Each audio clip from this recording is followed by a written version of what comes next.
Welcome to our channel. Today we how to uninstall Notion app on Mac and remove workspace access, full guide step by step clearly. To uninstall the Notion app on your Mac, begin by closing the application if it is currently open. Next, navigate to the Applications folder in Finder.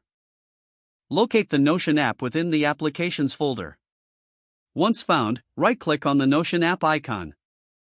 From the context menu, select Move to Trash. Now, to ensure that all associated files are deleted, open Finder again. In the menu bar, click on Go, and then select Go to Folder. Type in /library and hit Enter. In the Library folder, look for the Application Support folder. Open the Application Support folder and search for any folders related to Notion. If you find a Notion folder, right-click and select Move to Trash. Next, return to the Library folder.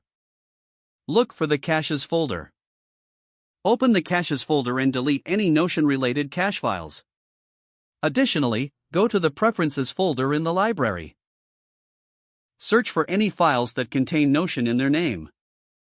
If you find any, right-click on them and select Move to Trash. After deleting these files, empty your trash to permanently remove Notion from your Mac.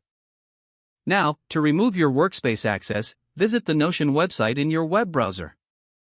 Log into your Notion account. Click on Settings and Members from the sidebar.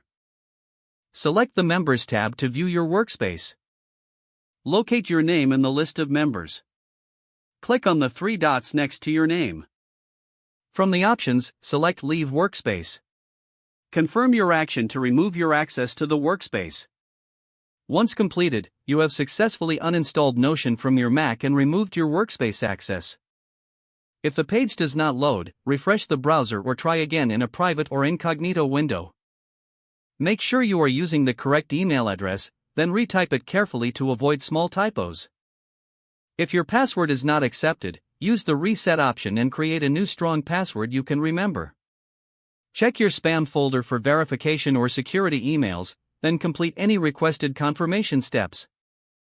Enable two-factor authentication if available to improve account security and reduce unauthorized access risk. After signing in, review your profile details so your contact information and settings are accurate and current. Don't forget to like this video and subscribe to our channel for more step-by-step tech guides.